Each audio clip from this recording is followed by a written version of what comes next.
Hey guys, welcome to Finally Clicked, the podcast where we discuss business, leadership, and personal development. My name is Margaret Smith, and I'm the Director of Operations for Pickett Street Properties, a real estate team out of Bothell, Washington. And I'll be here every week with our owner and team leader, Jesse D. Moore. We'll be digging into concepts and ideas that have helped us both personally and professionally, and you'll also get a chance to hear from local and national experts that we know provide massive value to get to the point where it all finally clicks.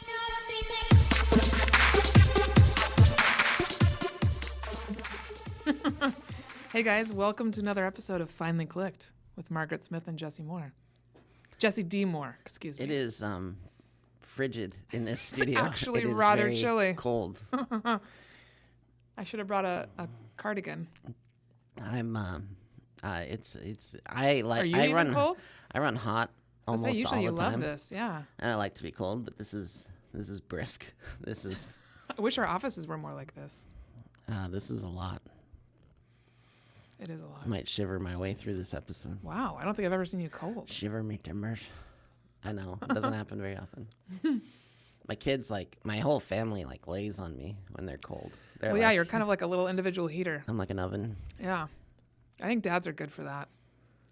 That's why, as a kid, I love hugs, period. But hugging my dad, it was like, oh, yes, I need to get warm again. It's always a good thing. Are we talking about your love of hugs today? I mean, that might be one. Physical touch, man. People wonder why I hug everybody so much. It's more about me than it is about you. It's because, they say a hug to have any sort of an actual impact on you physically needs to last at least 20 seconds. And there's nobody really that I hug for that long unless it's like family or if I'm being funny. 20 seconds is a long hug. It's not really appropriate for No, that's like a lingering friends. It's a lingering hug. Yeah. But I could use 3 of those a day, which I think is the minimum you're supposed to have.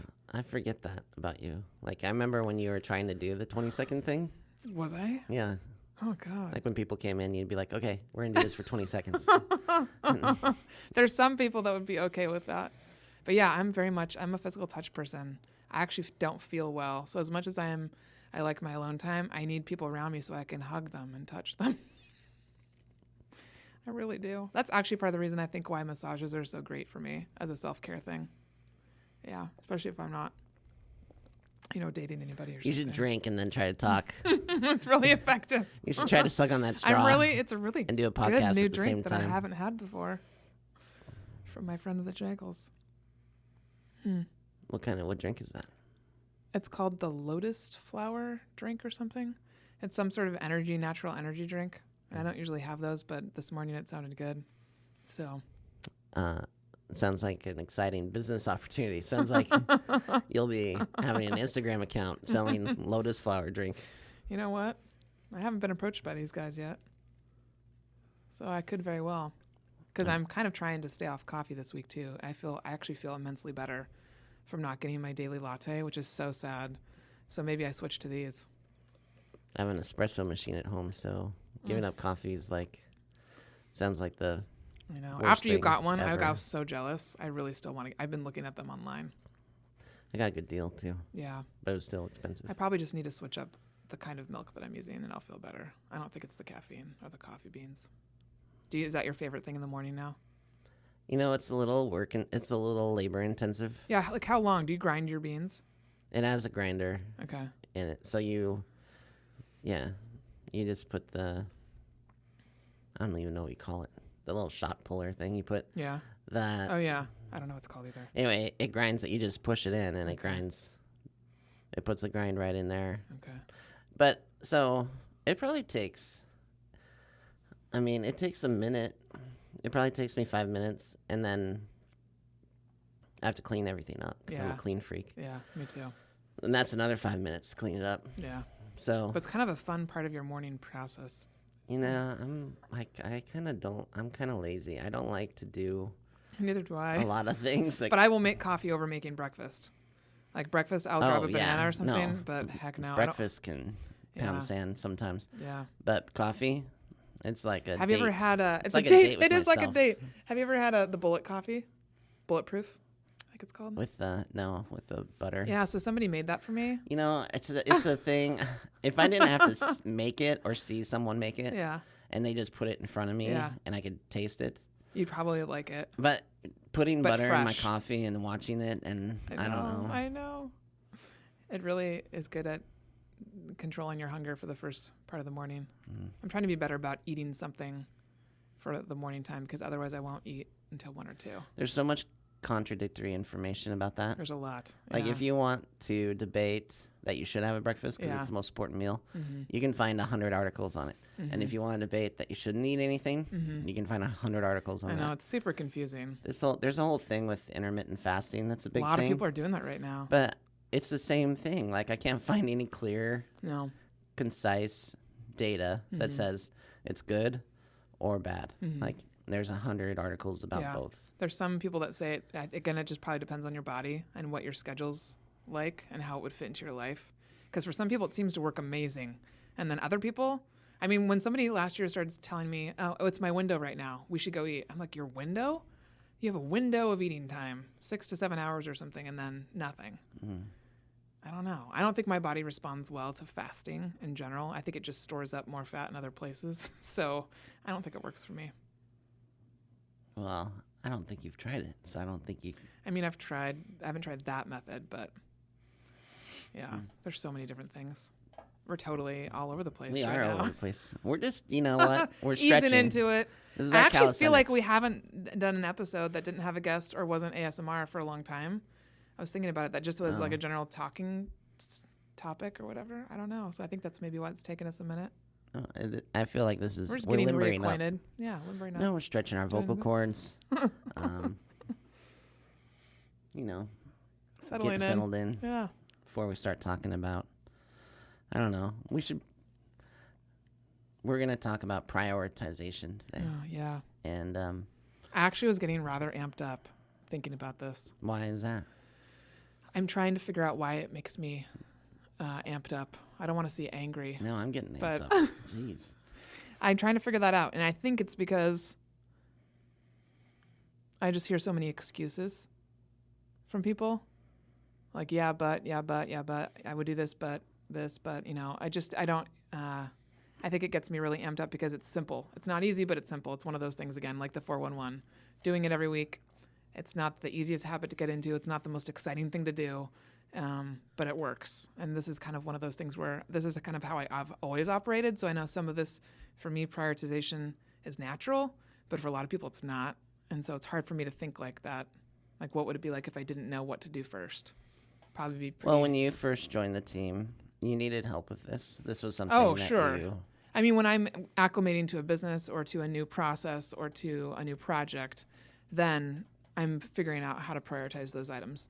But as far as in life, like what I know, when I know something, then it's I'm very efficient, to the point of where I've even told people, like how I lay out my room or how I lay out my office. I think about how long I have to reach my arm out to reach something, so that it can be that strategic. And you know that whenever we've moved offices, Margaret can't do anything until she sets up her desk. Like literally, I have to have the stapler here, my pen's here, the scanner there, because that's how my mind operates. Because then I don't have to think about it. And if my mind's blank, then I can go on to the next thing. So you're going to start off with OCD. Yeah, That's what pretty much. prioritization. If you're not OCD, you can't Just do this. Make This the is- itch go away. Okay. Scratch the itch, and then you're fine. Do that first. Is that OCD? Yes, Oh, it's God. OCD. Oh, jeez, I didn't know. If you can't move on to something else until something is completely Yeah. in order, I'd say that's a compulsive tendency. Okay, cool. So that's your tip. Tip number 1 from Margaret is do whatever your OCD tells you to do first. Build off your OCD. Use it as a platform. No, that's not my first tip. What is your Do first you want me to tip? give you my first tip? My first tip I wrote down is cut out the crap, which means get real with yourself. Look at where you spend your time. And so one of the things I think about is, in the most recent example, I'll stick to real estate. I cut out TV for the most part, almost entirely, like 4 years ago. And part of that was because I didn't During want to work? pay for I it. appreciate that. I didn't want to pay for it. But also I realized a lot of when I watch TV or I watch movies is it's just a self-soothing thing because it takes me out of reality for a little bit. But I don't need to do that on the daily. So like now when I go to work, I work out, I eat dinner. By then it's like 9:00, 9:30, and it's really time to read and go to bed. And so when I say cut out the crap, I mean, think about what you're doing with each of your hours in your day and your week and your month, and how much are you really accomplishing that's getting you further and closer to your goals, or what you want to do with your family or your friends and all of that. Yeah, I hope I can talk about. I think I can talk about this. So, one of our new team members, Daniel. Mm-hmm. It's always fun getting new team members because they fresh energy. Yeah, they haven't been exposed to some of the ideas and tools that we use, and it's always exciting to see them respond. Yeah. And so Daniel has been with us for about 6 weeks, and he's starting to see the effects of being on the team in really his cool. life. Yeah. And so it was funny because he works a lot. Like he's here. He's very dedicated to learning. 8:45 or 9 in the morning. Until sometimes 7 o'clock. And then even on the weekends he'll come in. Yeah. He's just really dedicated to learning. He wants to absorb and it all. He wants to get there faster. And then he made a comment like, "Oh, I can." When I did his 411s, he made a comment that I don't have enough time. I need more time. I'm like, dude, you're here like 50 hours a week. How much more time do you need? Yeah. You know? And what he didn't tell me at the time was that he likes to play this online game. Yeah. And he probably played it 2 hours a day. Yeah.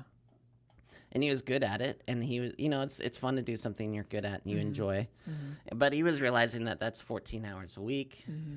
That's 56 hours a month. Yeah. And so then he starts to figure out how much time that is. Yeah. And so he just like quit doing it, like cold turkey, like quit, stopped. And that's a lot of self-discipline. Everyone around him noticed, like his wife noticed and his kids noticed. And he didn't I don't think he did it with a lot of fanfare. Yeah. I don't think he came out, white knuckling it and saying,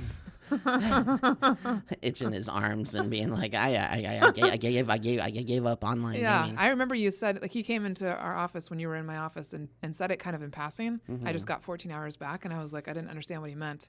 And then he told you later, and I think it's super impressive. He impresses me because he's to break a habit like that. It's not easy. Well, and there probably is something we all do 14 hours a week, right? Yeah. And it doesn't seem like a lot. Yeah. I definitely watch 14 hours of TV. Because I get home, we have dinner. Relax, yeah. And then the TV's probably on from 7 to 10. Mm-hmm. And, I want to relax. And it's a good way to check out. But I've thought about how much time I've spent watching TV, and I could have learned languages. I could have played an instrument. You know what I mean? Yeah. And when I think about wanting to learn to play guitar, as an example, the number one thing I think about is cutting out TV. So, would that give you the same or some sort of similar feeling of relaxation? Probably not, but I think we probably put too much emphasis on relaxation. Yeah. Yeah. I think it's good I think it'd be better for my mind and my brain. Your mind is so active anyways. That's the hard part that I do have a hard time. When you're watching TV, are you actually focused on the program, or like does it take your mind off of stuff? Depends on what I'm watching. How good it is, yeah. If I'm hanging out with Jill, I don't care so much because it's not my type of programming. I'm just trying to spend time. And I can be on my phone, or I can just spend time with her. But if it's something I enjoy, then it gets my attention. But that's less and less these days. That's why, for Daniel to do that, it's really impressive. Well, and so to finish that story, it just builds and builds and builds and builds. Like everything builds on top of itself. So he cuts this out. He tells me his marriage is improving. He's telling me his family life is improving. And then he tells us that his son noticed it and came to him and that gives me chills right there. And looked for ways he could make a change in his own life. That's unbelievable. That's awesome. Yeah. That's the ripple effect. When we talk about your number one tip, cut out all the crap, I do see that being a productive exercise. Well, one of the things you mentioned when I first started was your morning routine. And we've always talked about morning routines, and I was always really impressed that you got up as early as you did. I knew you were like from a farm is how I thought of you. Like, it's like farm kids get up super early. But you always read before you came into work, and you did all these things. And I was like, how does he do this? And now I don't do it to the same extent. I'm not up at 4, but I am trying to get up at 5:30 to meditate and do a little bit of reading, have a cup of coffee, and it has changed my life. And it seems so stupid that something so simple could do that. But that's another way that I've cut out the crap is otherwise, I mean, I'm getting an extra hour of sleep, sure, but I don't really need to be up until midnight. So, well, every person I listen to and admire and respect that is successful at a high level, they all get up early. Yeah. And so, and this is a challenge for me because of my personal health and my back and things I've been dealing with, where I've allowed myself to sleep in order for my back to feel better, or in an attempt to make my back feel better. Yeah. And it's probably a terrible excuse because the more and more I think about it, the more I know that success is tied to getting up early and getting stuff done. Yeah. So this is an excellent episode to talk about this because it's an issue of prioritization. And what I mean by that is when you, if it's important to you, you do it first thing. Yeah. So if working out is important to you, you do it first thing. If praying or reading is important to you, do it first thing. And that's what the whole Miracle Morning thing is about, is making sure that you incorporate the most important elements of your development and top loading your day with them. Yeah. And so if you feel like you don't have enough time, get up earlier. And I promise you, it expands your time exponentially. Yeah. And yes, you'll go to bed earlier, but you'll sleep better and you'll get more done. Yeah. And if you're looking for, I just thought of this, some accountability, there's a couple groups out there that are open to anyone called the 5 a.m.ers on Facebook, and you can join. There's a West Coast group, and they actually, everybody gets up at 5, and they do, I think it's just a Facebook Live for 20 minutes, so that somebody can speak about their routine or something for 10 minutes, and then, but it's all just accountability to make sure you're all up. Yeah, I had a really good routine for a while where I was getting up at 4:45 in the morning, which is early, and I would be at a workout at 5:30, and that would be a solid hour workout. I'd be done at 6:30. I'd be home by 7. Yeah, your back has really messed you up in a lot of ways because the pain is so much. Yeah, and that idea that if you can, and you know, I'd be in the shower at 7 o'clock. Yeah. And I would have done more by 7 than most people do by noon, right? Yeah. And I felt a sense of accomplishment. I felt good. It's probably the best I've ever felt. And that's something that I'm committed to getting back to, is starting my day at 4:45 in the morning and then incorporating the most important elements of my development into the What's like the thing you front part of my morning. You want to do or get back into your morning routine the most? The workout. The workout piece, yeah. Yeah. You know, just having that done and feeling before good about 7 it. in the morning. Yeah, it's incredible. You can do so much. That's one thing I did try to do with the Miracle Morning is they tell you the savers. There's like, that's the acronym for silence, affirmations, visualization, exercise, reading, and scribing or journaling. I don't like to exercise before 7 a.m. So that was the hardest part for me. Even like just doing a YouTube video for 20 minutes, it was like, I have to drag myself to it to get myself up and going. It's impressive. What's your number 2 tip? My number 2 tip is ability to prioritize, which we've kind of talked about. So the ability to understand what's most important to least important. So I know I've mentioned this before on the podcast, and I think it's okay if we do elementary or fundamental lessons. And while many people probably know this lesson or know the analogy, if you haven't heard it, it's a powerful one. That's such a good one. And if you have heard it, it's always a good reminder. So the lesson I'm going to talk about is called Big Rocks. And I'll just start with the story. And the story is about a teacher in front of a classroom. And he has a big, let's say it's like a, I don't know. Big jar. Like a jar, like a pitcher. Jar. Yeah, pitcher. And he puts 3 big rocks in the pitcher to the lip of the pitcher, to where the volume of the rocks reaches the lip of the pitcher. And he asks the class, is the pitcher full?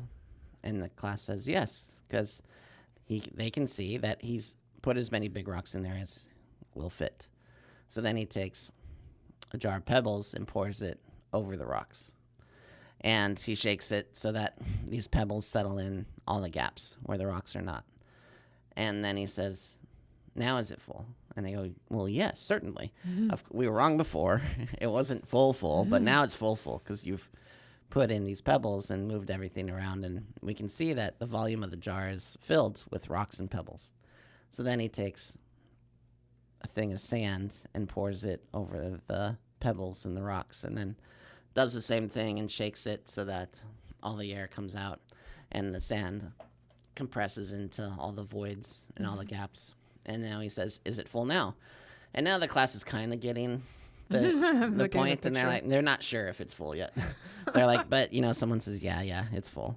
And then he takes a pitcher of water and he pours it over this mixture of rocks, pebbles, and sand until it reaches the very top lip of the pitcher of the jar. And he goes, okay, is it full now? And they're like, yes, now it's full. And he's like, okay, it's full now. Now what's the point of this? And someone in the class says, well, no matter what, there's always room for more. And he's like, no, that's not the lesson. And so everyone offers their idea. And he tells them the lesson is that I couldn't get all of this to fit unless I did the big rocks first. So if you fill it full of water first and then try to put big rocks in, you're going to displace the water. If you try to put sand in first and then big rocks, there's no volume for the rocks to fit. And so the whole point of the exercise is that you can fit in more as long as you do the most important things first, right at the beginning. And so that's the big rocks analogy, big rocks lesson. And it's an exercise I did with you when you first came to the team, and you wanted to learn about prioritization and specifically how I prioritize my day. Yeah. And so that was a pretty good exercise for us, where every member of the team, when they came to work, they would write their 3 big rocks for the day on a Post-it note and post it outside their door. And that way, all of us could see what their big rocks were. But it was mostly about the exercise of sitting down and saying, okay, what's the most important things for me to get done today? And then as long as I get these things done, I will have moved the ball forward. I will have accomplished something. And then once those things are done, if anything I achieve beyond this is exceptional. Yeah. And so that's always been a good exercise for us. And I think it's so easy. If you write down, I encourage you to try this. If you're listening and you've never done it, try Doesn't matter how far into the business you are. Nope. Yeah. And here's why. It takes you so much longer to do these 3 things than you would ever think. Imagine. Yeah. Because we get so distracted. And it's crazy.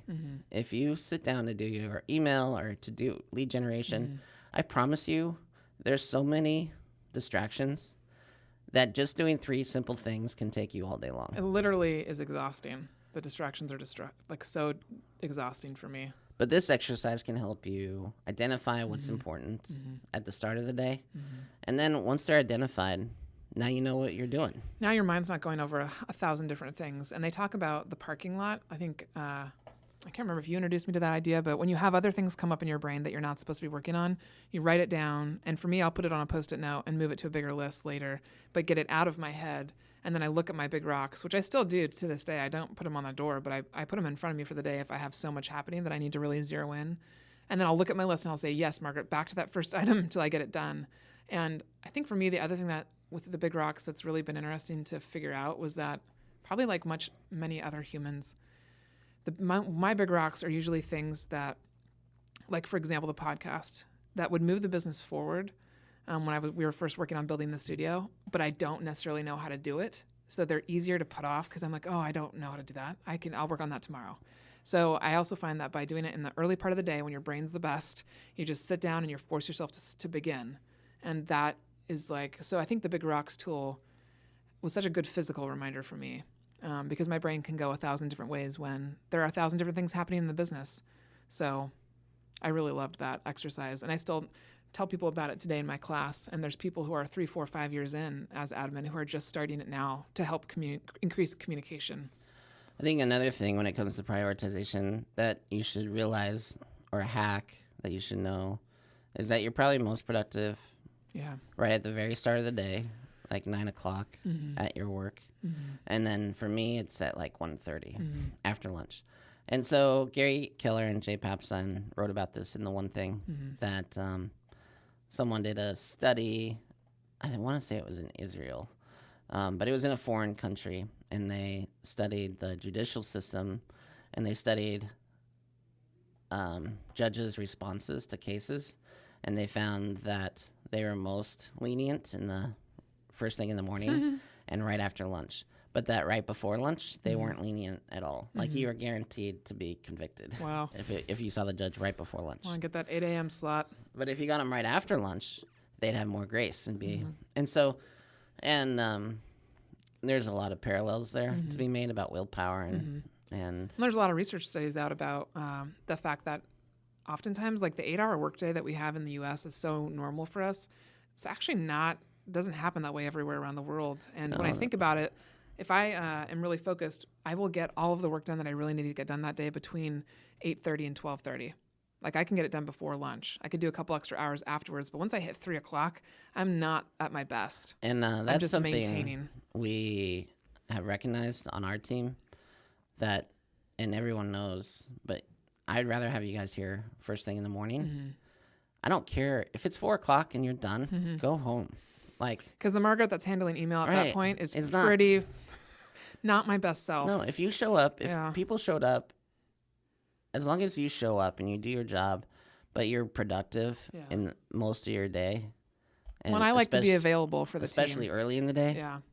Then I don't care, man. I'm no good after 4:30. Yeah. I very seldom work past 4 p.m. I always tell the rest of the team, like, if I am leaving at 4 or any time earlier than 5, I still tell them, hey, I'm still available for you. Like, I still want you to know you can use me for whatever you need to get done. Maybe I won't be at my desk doing emails and research projects and stuff like that and marketing. But that's where I talk to a lot of admin. They're like, well, my boss wants me here no matter what from 8 to 5 at my desk. And I'm like, I can get the same thing done. If somebody needs something, they can call me on my phone and I'll get the same thing done for them if I'm away from my desk. Because I do believe in being available to service the team whenever they need. But there's ways to be creative with that I'm a happier person and a more efficient person in the morning. Yeah. What's your third You're going to go into my next tip. My next one is be efficient. And I know this doesn't come naturally to everyone, and maybe it's those of us with OCD tendencies. But I think that is a skill that you can build, kind of like what we talked about with listening. And so I think if you're not naturally an efficient person, I would just start reading up on different ways to increase the way you think around efficiency, or find someone else in your life who can be extremely efficient and maybe teach you some things. But I've had this comment a lot in my life, like, how do you get so much done, Margaret? How do you find the motivation to do what you need to do? And it's really because I'm thinking 3 steps ahead all the time, which is that kind of anticipating needs thing that I do for you and for the team. But if I'm going to go to the store to pick up something that we need for a party at your house later on or something, I will think, is there anything else we need out and about that I can do when I go to the store? So when I'm doing a task, I'm not just doing one task, I'm typically aiming to do 2 or 3. And by doing that, I get ahead of people, and it's efficient. And I can't, if you ask me to be inefficient or to do something that wastes my time, I naturally don't like that. So yeah, I think sometimes we're a little too reactive as humans. And so, like, on appointments, I like to stack appointments so that if I'm going to meet with people, I mean, you can kind of tell. I have days where I have appointments, I have days when I don't. Yeah. And I like it that way. You have like 2 or 3 appointments in one day. Yeah, and I do it because if I have an appointment, then I have to get dressed a certain way. Yeah. Right? And I'm dressing for the weather, and laundry has to be done. And so I want to look my best on the days that I have appointments. Which is nice for us, because then your listing presentation books, we can do all of them the day before for all 3 appointments. And yeah. But I could spread those out throughout the week, and it's not efficient. And I could maybe feel better about myself because I had an appointment a day. But I'd rather have 3 appointments in one day than 1 appointment 3 days in a row. I almost think, too, like, mentally, with the way you look at your calendar, it probably feels better to get it all done in one day and then have white space on your calendar. Yeah. Yeah. Plus, then you're kind of in your mode of listing presentation. So you just go from house to house, Right. knock them out. Yeah. And so I hope people are doing that. I hope Yeah. you do stack. And what Margaret's saying is correct too. Like if I'm going to go to North Everett, We which is talk to agents 20 a lot about minutes from this. here. Yeah. Then I'm going to do whatever else needs to be done in North Everett for the week at that time. And I'm not going to just go do it to get in my car and drive around. Like that's not fruitful. No, and I think that's why I think this is something that you've done a good job at teaching other agents when they join the team. Like if you need to drive something down to Renton, like we make sure there's another good reason to go there, or we hire someone for $25 to do it. Yeah. Because there are so many, and I think maybe it's people that haven't yet learned how to think ahead a little bit. Because if you're not doing this, you will end up running around like a crazy person for 4 out of 5 days of the week. I hate it. If you work for me and you do that, It doesn't bode well. No, I could never let an admin do that. And you know, I know I have to train people, but it just drives me so bonkers. It's like, oh, okay, you're gonna go do something that's gonna take you 45 minutes to get there, 10 minutes to do it, and 45 minutes to get back. Yeah. And this is the best result I'm gonna get from you today. Yeah, I know. Yeah. So what was that one? Be efficient. Efficient. Be. And maybe efficient. a better title for that would be like how you worded it, stacking. So efficiency stacking or something. I'll put that in the notes.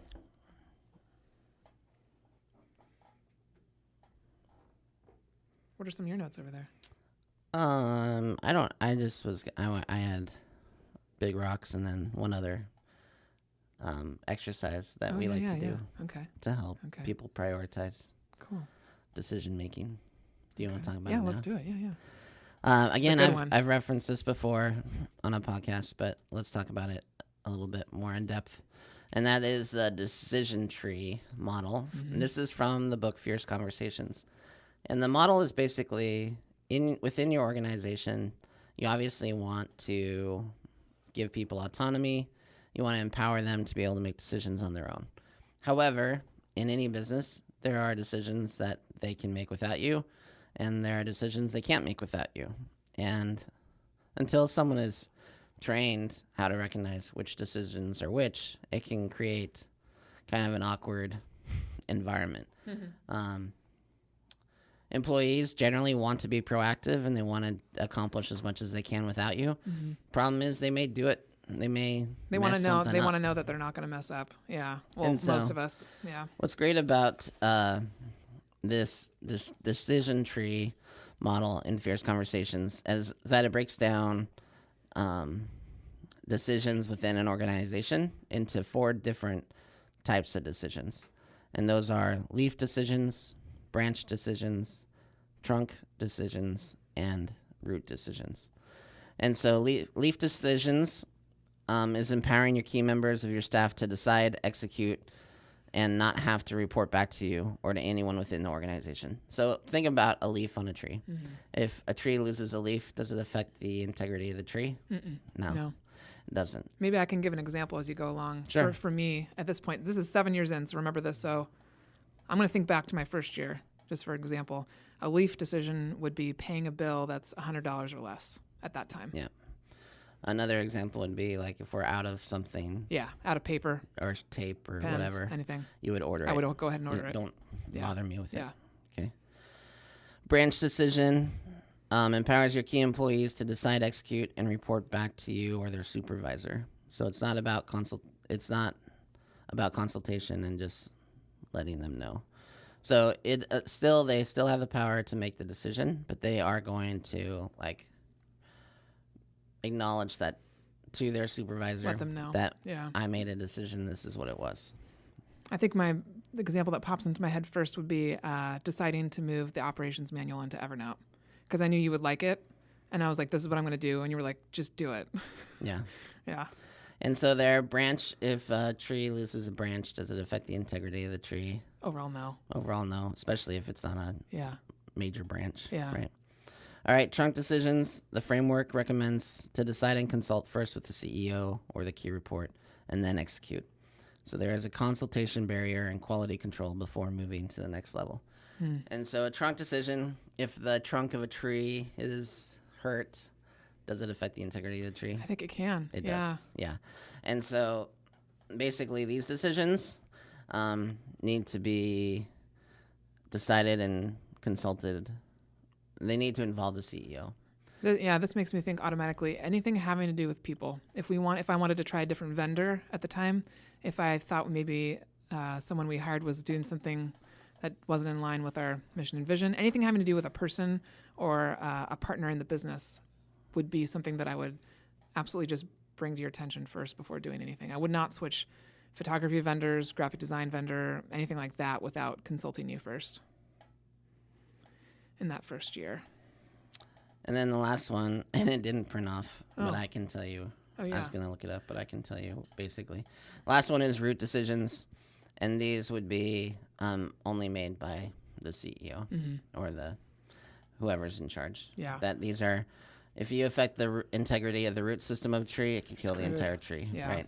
So usually these are issues with money, especially exceeding a small amount. Right. I would say still for me now, 7 years in, as it was in the beginning, anything having to do with hiring or firing, a PIP, performance improvement plan, any purchases over really $500. And really, honestly, you and I are in just constant communication about money, period, just to make sure we're on the same wavelength. I still don't pay big bills without knowing, like, because you're so good at forecasting. I like to do that. All right, here's what it says about root decisions. Okay. Make the decision jointly with input from many people. These are the decisions that, if poorly made and implemented, could cause harm to the organization. Yeah. I would say, too, like any ideas that you have or we have that we want to add to the business, like the podcast, or like that is something that we always evaluate altogether. Yeah. Yeah. I love that, the decision tree, delegation tree, whatever it is. Well, and I'm trying to think of So helpful. Better examples even of the root. The root decisions. For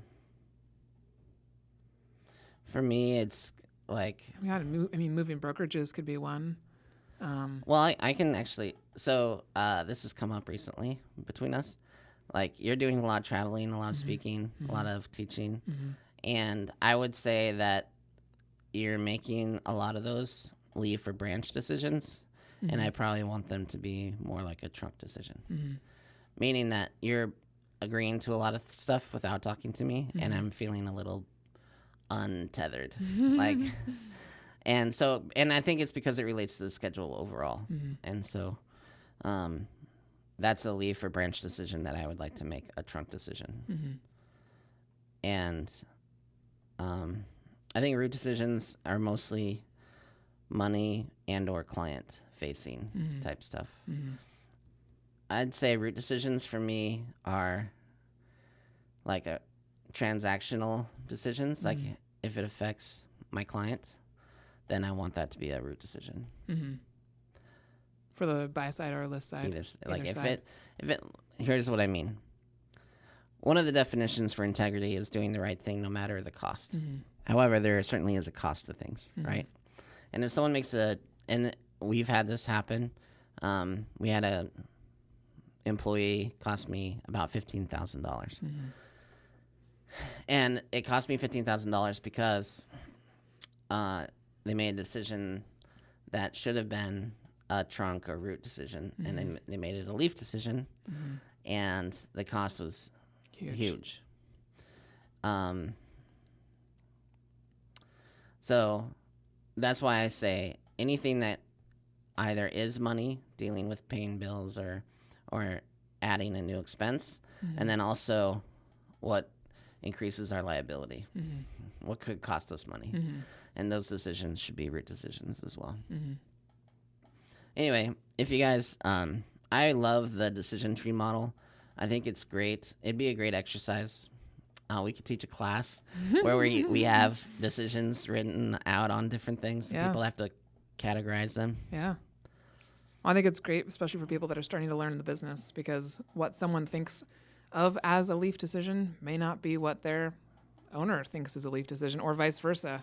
The owner right? might be wanting them to make more decisions, and they're not doing it because they don't want to step on toes. And then the owner finds that like annoying that they're asking them so many questions. It all, I think, could help with a lot of communication. Well, before you worked for me, you worked at a place where setting up the conference room was a root decision. Yeah.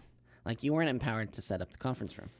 And it's so funny because, I wasn't empowered to do that. It ultimately makes me think from the top down, how is acting like that or leading like that or running a company like that actually going to help you as the owner? Yeah. Well, and so I think the decision tree model can help you establish culture within your team as well, especially by showing them that they have autonomy to make decisions, and then also showing them how you prioritize. And how you kind of like earn your way up the tree. And over time, right, branch decisions do become leaf decisions for you. Like you have a lot of autonomy. And so we have very few things that are root or trunk decisions, and most things that are branch or leaf for you. I think the other part I like about it is just the clarity that it brings, because there's so much muddy water, there's so much gray area that when you actually have a picture to point to, and put that along with words and ideas of what you mean, it helps translate for especially new employees who we don't totally know very well yet and are coming from different backgrounds and different experiences. Well, and what we know is a lot of admin are high S's or high C's in the DISC profile, and they want to know why they're doing what they're doing. And so this decision tree model, I think it very effectively explains the why between all sorts of different types of decisions. Yeah. And so the more you can inform an admin about aspects of their job, you're going to be, happier they're going to be. They're going to be, and in turn you, because they also tend to be people pleasers, which is not a bad thing at all. It means they want to make you happy. So for me, I want to know how empowered I am at certain different levels, because what I'm going to do is do what you expect and then some. Because I think that's how you build trust with anyone that you're working for, especially the owner. And my goal is to build my little trust castle as tall as I can, because that is what, having that level of trust is what will help me move up in the tree decision area. I'm all about building trust because people are super important to me. So yeah, it's a really fantastic example.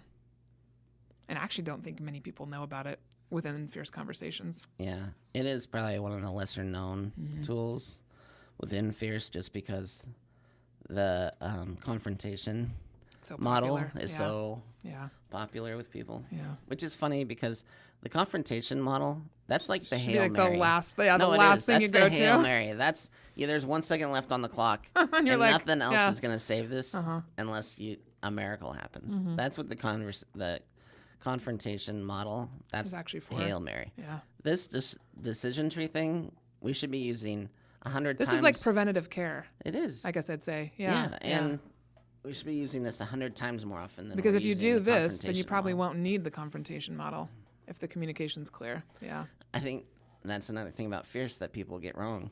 All those models are to keep you from having to use the last model.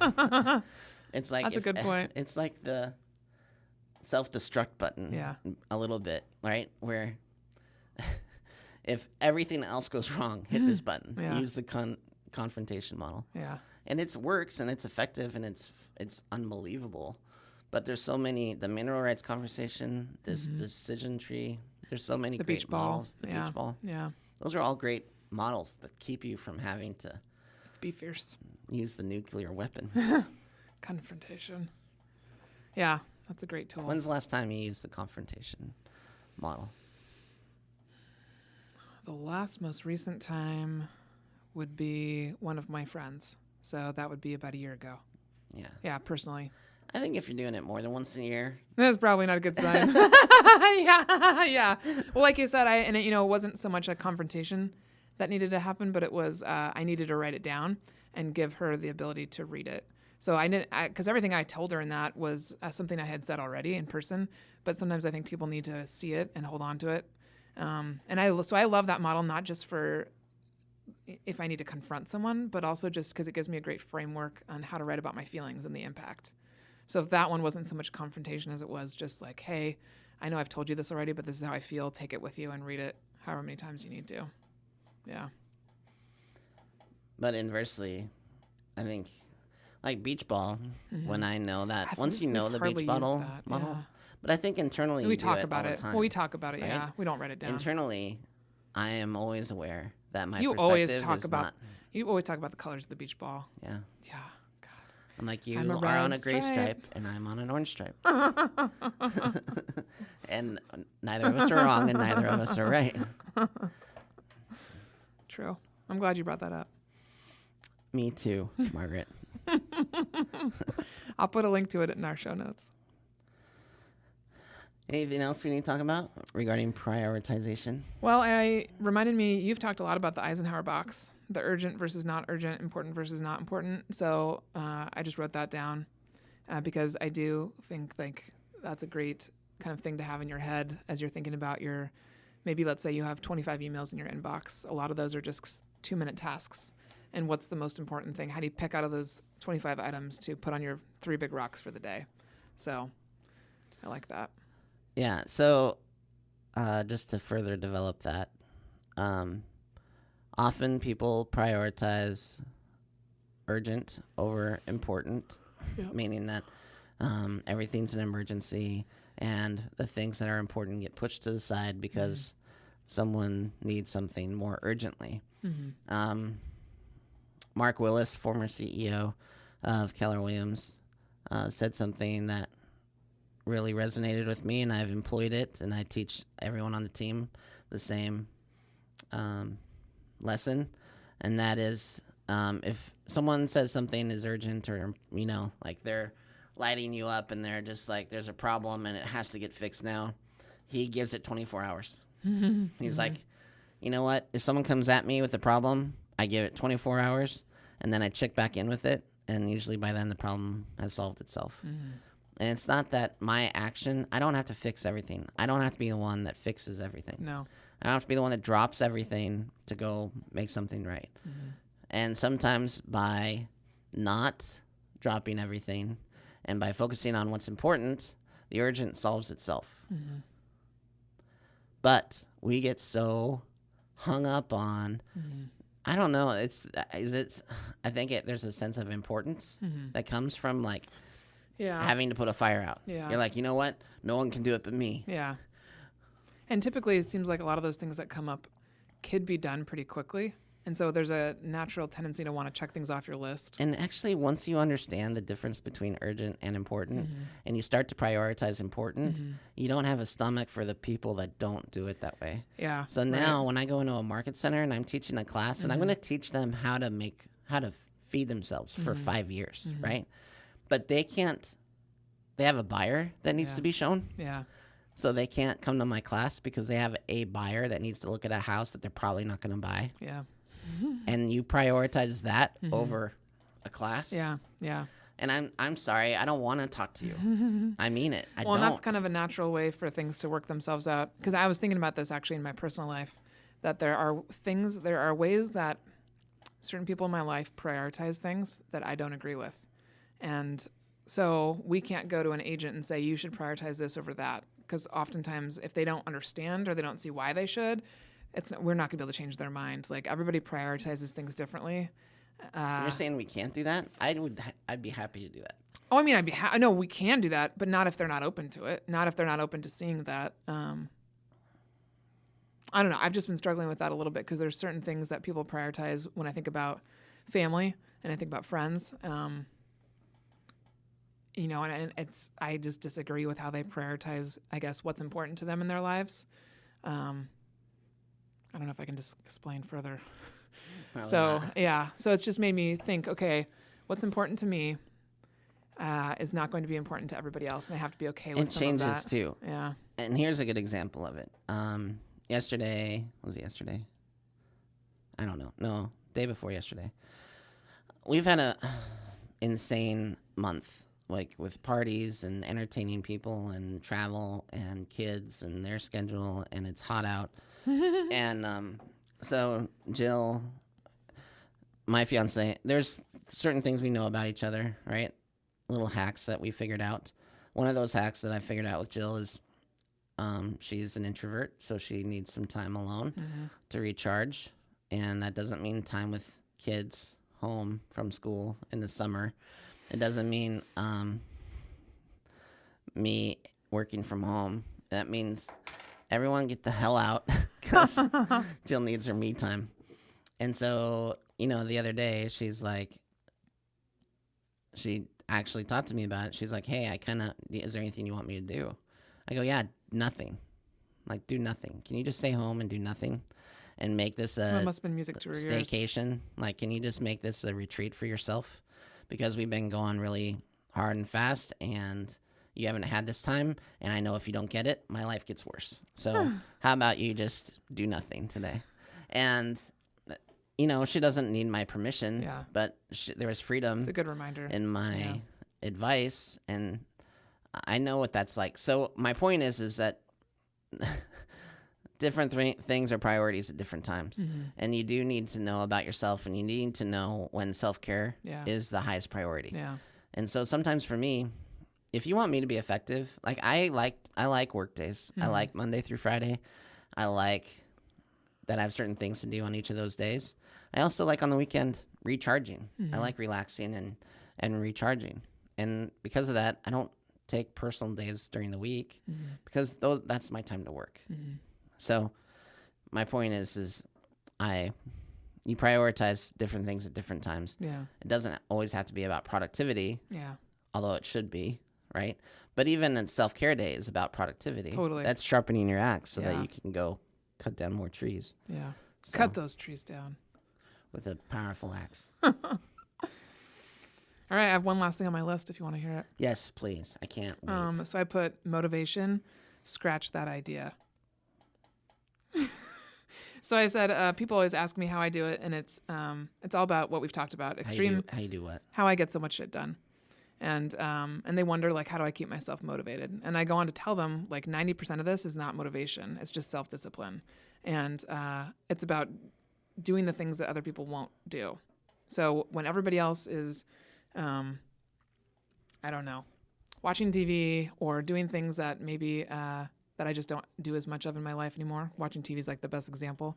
I'm pushing other projects forward, like my retreat stuff that I work on outside of work hours. I'll push forward from 5 to 7 at night instead of watching TV. Like, I just make the most of my time and understand that I don't feel motivated. I don't have this push of miracle wind around me, like pushing me forward on projects. Wait, you don't have the push of miracle wind? Yeah, no, there's no miracle wind. And Jaggles reminded me before we came in here, Christina Jaggles, our new admin, she said, it's about the passion. And I said, you're right. It's the passion that keeps me going. So I may not feel like so energized and jacked up all of the time. But it's what I'm pushing towards that keeps me going. So scratch the idea that you need to feel motivated to do anything extra. Start building things into your day and your week, and quit waiting for that miracle wind. And build your endurance. Build your endurance up. Build a sail in case the miracle wind shows up. Oh my God. And then the very last thing that I wrote was, I tell people this all the time, and I don't know that they understand it, because who does understand what the heck I say? Talking about miracle wind. I said, build the foundation so that you can play on top of it. And this actually made me think about what you said to me when I first joined, and you were explaining the MREA, the Millionaire Real Estate Agent model, to me. And there's that picture up on the wall in the Market Center of the triangle and flipping the triangle. And I'm forgetting what's in the triangle right now. Well, it's about creativity versus models. Okay. And so are you going to build the foundation of your model? Are you going to build it on models? Or are you going to build it on creativity? And I'm a creative person, so I prioritize creativity. Yeah. Problem is, it's unproven. Mm-hmm. Models are proven. Mm-hmm. And so I was thinking, think about anything, right? If you wanted to start a window washing business, the best thing is to not just do it and figure it out as you go. The best thing to do is to study how other people have done it. Yeah. And what made them successful and what was less successful, and then find a model that works and then build off of that model. And so the basis of that poster is that models are your foundation. Once you have the foundation of the model in place, then you can afford to be creative. Yeah. But you can't start with creativity. Yeah. And that's why I love explaining that thought process to people of how I think, because that's how I talk about how I started at Pickett Street. Like the first 2-3 years were just me building the foundation. And what that means was, how does the business work? What are some systems I can put in place so that I'm so systematized that I don't have to think about it? I just get the work done that I need to get done. And then I have this freedom because I know that my work is done to play on top of it, to make things better, to be creative, and I operate the same way with like the admin retreat that I put on, this whole like movement around the admin and what's going on. I'm just building the foundation.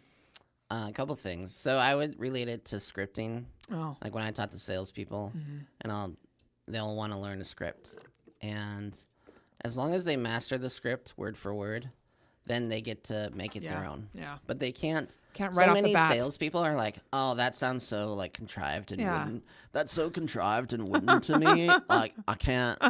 It doesn't feel genuine. So I won't make any calls. So I'm just not gonna do that.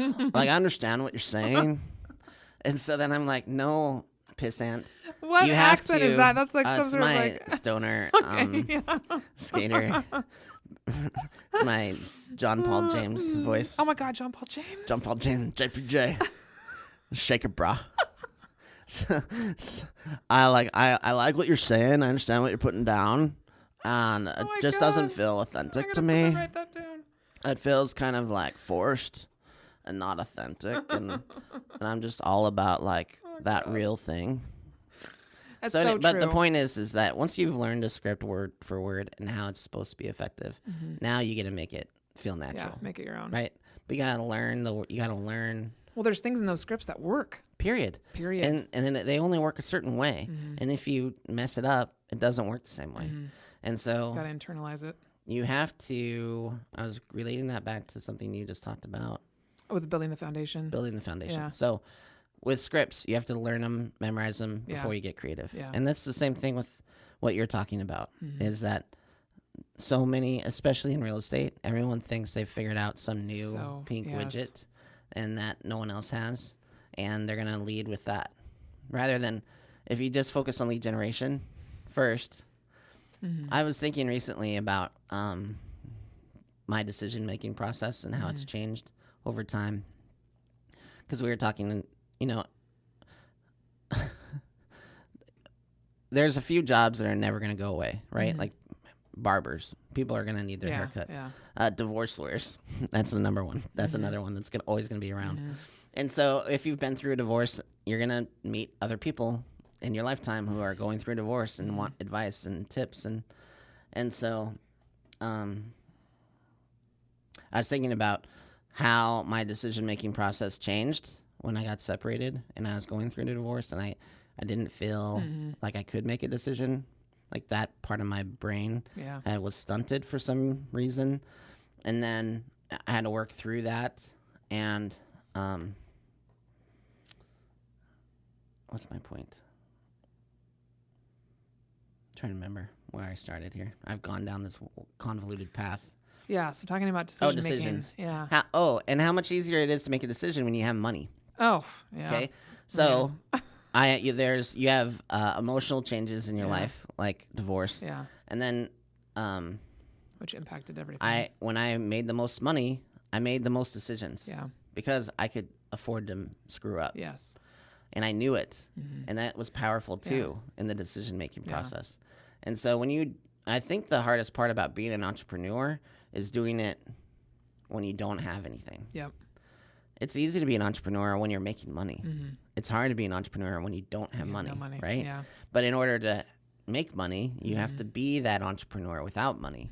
And so anyway, I'm just saying that overall, these decisions, there's an evolution to it. And you also reminded me, as you were talking, you reminded me of what Gary Vaynerchuk talks about, which is patience. And I think I was talking about this with someone yesterday about how people so often see like this big shiny object at the end of this long road and they just want to run straight to it. Well, a lot of the stuff that we're working on right now, it's been 7 years in the making between when I started with you. For you, prior to that, starting Pickett Street, that's a much longer time than I thought it would take, actually, if I look back. But it's flown by. But when I think about 7 years, it makes a lot of sense how much I had to learn in those years leading up to where I'm at now about hiring, about firing, about growth, about what it's like at the top, at the bottom, money, forecasting, all that stuff that I'm still growing in. 7 years is actually pretty short.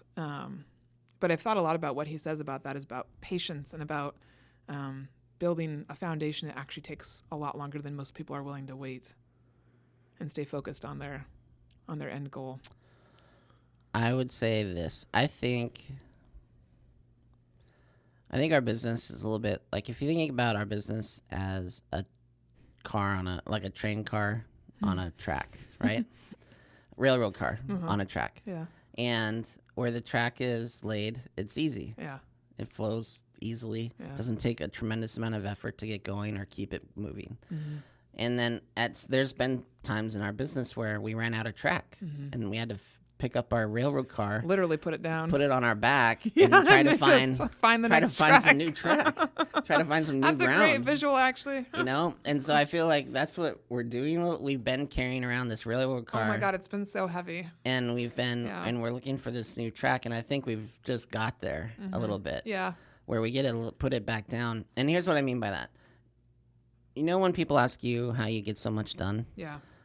You do it one bite at a time. Yes. Right? And if you take more bites in a day than everybody else, you look up 30 days later and you're miles ahead of everyone. Yeah, and exactly. So your success in getting things done is just doing the little bites, the little stuff every day. Yeah. And not giving up. Yeah. And not putting it aside. That's a perfect way to talk about it. And so my point with our business is, and this has been magnified, I think, with Jaggles coming onto the team and her having worked with so many different teams, is that we don't know how much track we've already laid. Yeah. Like we're discounting.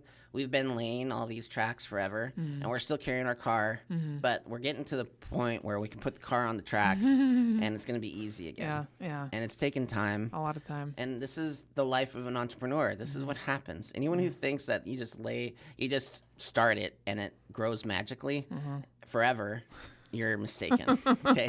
And I love those people because I see them around and I see them speaking. And I still remember this one hotshot in our community who, he's had this run up from starting a business. And there's a natural evolution and growth in a business when it's new. That is exciting and easy. Sure, yeah. And at some point it stops. Stops, yeah. And that's when I want to pay attention. I want to see what he does then. Yeah. Right? Yeah. And he made a comment like, if you can't sell a home now, then you can't sell a home at all. And I'm like, dude, you don't know what you're talking about. Like, you didn't sell a home in 2009. Yeah. I did. Yeah. That was hard. Yeah. It took 6 months to sell a house. Yeah. Like, don't talk to me. Like, anyway, my point is that there's some confusion around what the bottom looks like. it's hard work. Yeah. It's not always going to be easy. Yeah. It's not always like increasing gains every single month, right? No. And so life happens, things happen, people leave, people join, and clients leave, and clients go, and the industry changes, and I mean, yeah, come on. Zillow is what's going on in our industry is crazy right now. And I really am curious to see if Zillow will even exist in 2 years. Yeah. They're making some bold moves that I don't understand at all. And they're getting hammered by the stock market and by speculators. And it's crazy. When you think about, this is a company that was valued at like $1 billion or $2 billion or something. And because of some decisions, they could be worth nothing soon. That's crazy. Anyway, my point is, it's not easy. No. And you have to not mind the hard work. And when it comes to decision making and prioritization, that changes and that evolves. And you have to pay attention. Yeah. All the time. Yeah. But these little tips, hopefully, will help you. That was a good reminder for me to go through them. Empower your staff and create room for autonomy, which I think is super, super important. This is excellent. Oh, what? Oh, good. So what do we decide, breakfast or no breakfast? No Intermittent breakfast. fasting or No breakfast and most important coffee. meal of the day? Yeah. That's the answer. The answer is coffee. Coffee. I think no matter what, despite whatever changes with the diets and all of that, I will always want a good cup of coffee in the morning. coffee. I love going to coffee shops around the world. I love the smell. the flavor profile. Oh gosh. There's nothing. I mean, a good cup of coffee. It's, you know what, for And a hugger, a good cup of coffee is like a 20-second hug. It is. It's so right. I didn't even think about that. And I was just thinking, I'm not a straight black coffee drinker. I gotta have a little. So I'm kind of like the sugary version of. Jazz. I need some jazz. I need some flavor. I need some vanilla. A little bit of sugar, cream, and then it's like a warm hug. I didn't even think about that. I am such a hugger. You know what? Somebody's told me that the marketing that I do specifically on Instagram or Facebook, it hugs them. Mm-hmm. So they think of when they think of marketing with Pickett Street, they think of a hug. Really? They haven't seen the one where it's just a shot of your eyeball? I don't know what that says to people. That's disconcerting, is what it says. Because of some of the analogies that you've given in this episode, I have so many ideas right now for images on what I want to do. Oh, yeah? Yeah. Like all I can picture right now in my head is you and I walking along with a train on our back. Right. That's what I want to make happen right now. Laying track. Yeah, laying track. Such a good it's such a good picture, though. I feel like that's what the last 4 years have been, or 3 years, I guess. Well, I think about stuff like that all the time, about how much human effort it takes to make something easy. So what I mean by that is, if you think about the railroad, Transcontinental Railroad was a tremendous unbelievable amount of human of effort to create. Why? To make it easy to get from one place to the other. Mm-hmm. And it doesn't show up. It takes an unbelievable amount that's a really good hard work. That's a really good example, because that is how I feel about my first couple of years here. Is all this stuff that has happened since I started it's not easy. It's those first couple years of real hard work of learning the business and laying that foundation, because I knew once I did that, it would be easy. Once I learn and conquer something, and it'll be easier. But I much rather go that way than try to go backwards, because essentially you will not move forward at all or that quickly if you do the easy thing first, or try to you got to actually do the work. And I can't remember now if it was a quote that I posted on Instagram, but it was something like, don't expect me to just give you, this is not what it was, but don't expect me to just call me up and I'll give you my operations manual, because it's not 15 minutes of work. It's the last 7 years of work. Yeah, and exponential dollars in salary paid. And oh my gosh, all of those things. And it was such a fantastic quote, because it's 7 years of training and time and meetings and lunches and me reading, talking about what I'm learning. Going back to the pick your brain thing, right? Yes. Yeah. Can I pick your brain? I promise you I won't be able to transfer my brain into yours. I promise you. You can pick away, but you're not going to get what you want, which is the magic sauce. Everybody's got their own magic sauce in them, and having a little bit of mine or asking me questions might help you understand how I operate, but ultimately it's not going to help you operate. And that's what I think I want people to understand, is we each have our own. Our business is so different from any other business. We all have our own magic sauce. We have our own magic sauce. That's what Margaret wants you to know. Oh God, this is a great episode. I'm gonna re-listen. I'm gonna re-listen to it myself. Don't sprain your shoulder, patting yourself on the back here. Oh, I can't wait to see what we talk about next. You can't wait? Yeah, I can't wait. I can't wait for to hear what we'll talk about next. You're funny. Well, it was. Any last words? It was informative. It's full of humorous analogies. Yeah, lots of good analogies. We went on some rabbit trails and forgot where we were. Found our way back. Yeah. Just like Alice in Wonderland. Just with a train strapped to her back. All right. Until next time. Have a good day.